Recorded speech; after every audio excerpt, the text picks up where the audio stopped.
एक गांव में एक गरीब लकड़हारा रहता था। वह रोज जंगल में जाता, लकड़ी काटता और बेचकर अपना गुजारा करता। एक दिन वह नदी किनारे पेड़ काट रहा था।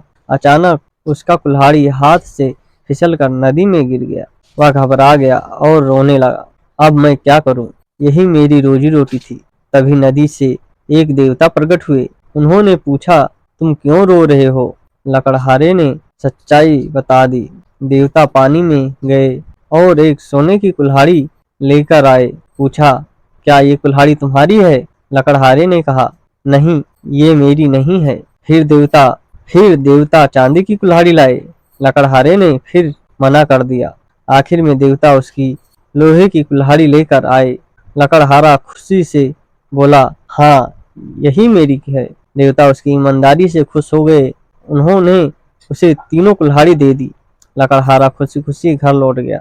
हमारे चैनल को सब्सक्राइब करिए, फॉलो करिए, लाइक करिए, कमेंट करिए।